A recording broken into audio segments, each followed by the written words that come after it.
Welcome, students, to your video lecture on ancient Rome. The history of ancient Rome is a very long one. It began as a relatively unexceptional city-state in central Italy, ruled, like many others, by a monarch.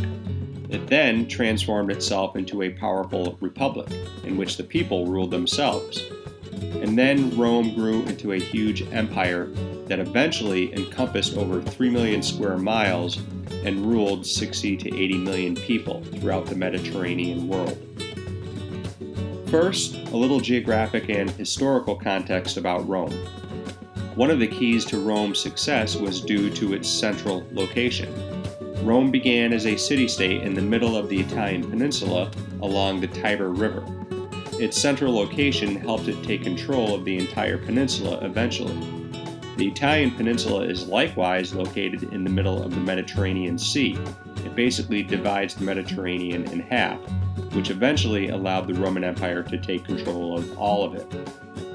In the year 509 BCE, a group of nobles in Rome, upset at the harsh rule of the Roman king, overthrew the monarch and established a republic.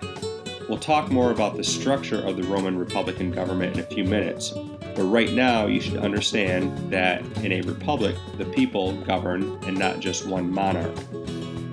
The Romans built a highly organized and effective military, which allowed it to incorporate almost the whole Italian peninsula by the year 265 BCE. But what really expanded the reach of Rome was a series of 3 wars with the rival city-state of Carthage.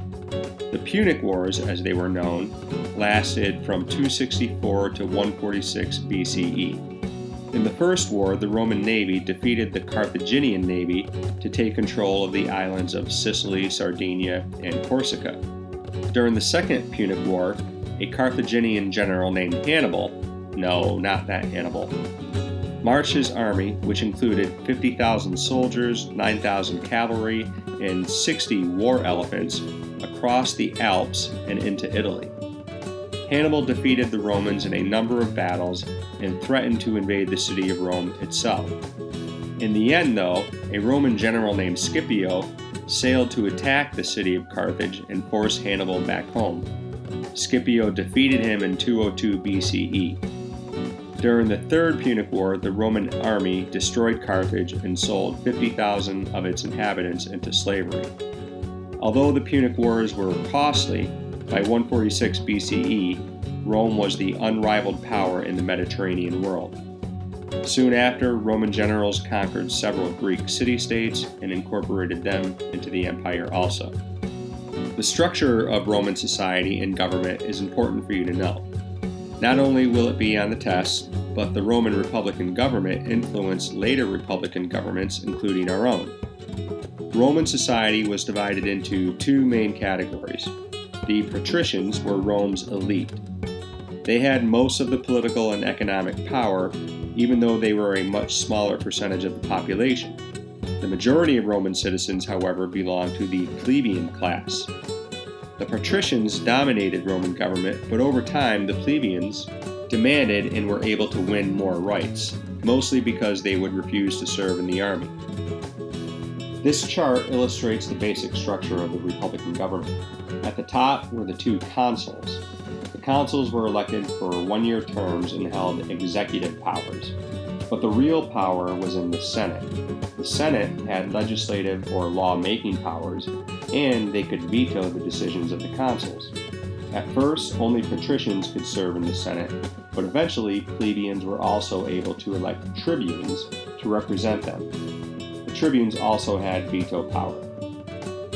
The basis for Roman law was the 12 tables of law, which were inscribed on stone and publicly displayed. This, by the way, is similar to the concept of Hammurabi's Code, which you learned about earlier. As the Romans conquered and incorporated more territory and people, they often treated conquered people with respect. Conquered people were either made citizens of Rome, some with full political rights, or they were considered allies of Rome. Either way, they had to pay tribute to Rome in the form of taxes and providing soldiers for the Roman army, and they had to respect and follow Rome's foreign policies. Eventually, the Republican government came to an end. if not in name, certainly in practice. It begins with a growing number of social and economic problems. As the Roman Empire expanded, it created more problems for lower-class citizens and contributed to a growing economic gap between the wealthy and poor. One problem was slavery. By 100 BCE, perhaps a third of the Roman population were slaves. Small farmers could not compete with the wealthy landowners who owned slaves and were forced to sell their land. Many of them were forced into the cities where they were homeless.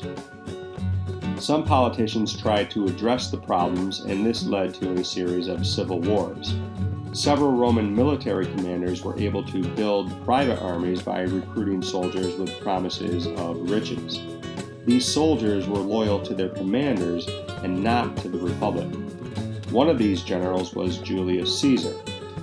Now, as a rule, generals with private armies are not very healthy for a democracy. Julius Caesar, along with two politicians named Pompey and Crassus, joined together and ruled Rome as the first triumvirate. Caesar marched his army into Gaul, currently France, and from 50 to 58 BCE, he became very popular with his men and very powerful. In 46 BCE, he returned to Rome with his army, and the Senate named him dictator. Although he ruled with absolute power, Caesar did attempt reforms to help Rome's poor. Eventually, however, members of the Senate who were threatened by his growing power stabbed him to death in 44 BCE. This led to another series of civil wars, and a second triumvirate was formed and assumed power in 43 BCE. Two members of the second triumvirate, Octavian and Mark Antony, soon became rivals. Octavian defeated Mark Antony, who fell in love with Cleopatra from Egypt, and in 27 BCE, Octavian was named Augustus, which means exalted one, and became Rome's first emperor. By this time, Republican government in Rome was pretty much dead. What came next was a period of relative peace and prosperity known as the Pax Romana, which lasted from the beginnings of Augustus's rule until the end of the reign of Emperor Marcus Aurelius in 180 CE. And just a side note here, now that we are out of the BCs, I will no longer refer to years as BC or CE. I'll just say the number. During the Pax Romana, the Roman Empire reached its zenith. The Romans were great engineers. In Rome, they built huge public buildings such as the Circus Maximus and, most famously, the Colosseum. While social and economic problems were festering in Rome, Roman emperors often distracted citizens by staging gladiator fights and races for public amusement. Throughout the empire, Romans also built aqueducts to transport water, and the empire was linked together by a vast network of roads. It was on these roads that the message of a new religion, Christianity, spread throughout the empire. For more on Christianity, be sure to check out the video lecture on monotheistic religions.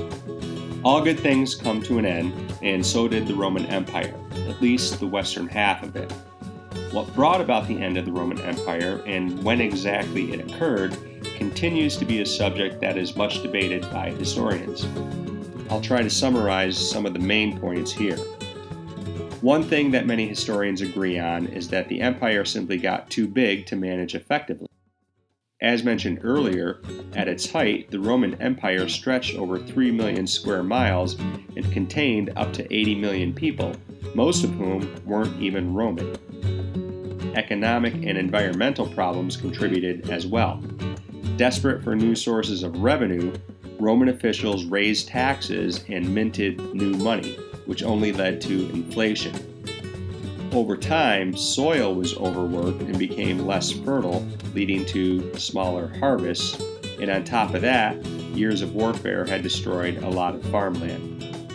Rome was in political turmoil as well. A series of ineffective and in some cases blatantly incompetent rulers were unable to deal with these problems. This led to a series of civil wars and assassinations, and depending on who you ask, up to 35 Roman empires were assassinated.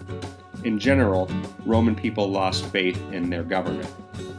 In an attempt to reorganize the empire, Diocletian, who became emperor in 284, split the empire into the Latin-speaking Western Roman Empire and the Greek-speaking Eastern Roman Empire. When he died, a new emperor, Constantine, moved the capital of the empire from Rome in the west east to the city of Byzantium in 300. He renamed the city Constantinople.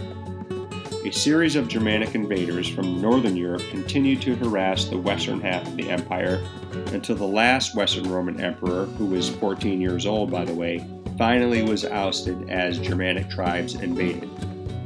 While the eastern half of the empire continued and even flourished for another 1,000 years under the Byzantine Empire, the western half fell apart and fragmented, plunging Europe into a period of history known as the Dark Ages. So thank you. This video lecture was quick and only provides a basic overview of the historical context of the Roman Empire. The history of the Roman Empire is a long and complicated one, full of intrigue, violence, and many complications. I encourage you to read and research more of the details on your own. It's a pretty fascinating story. Take care.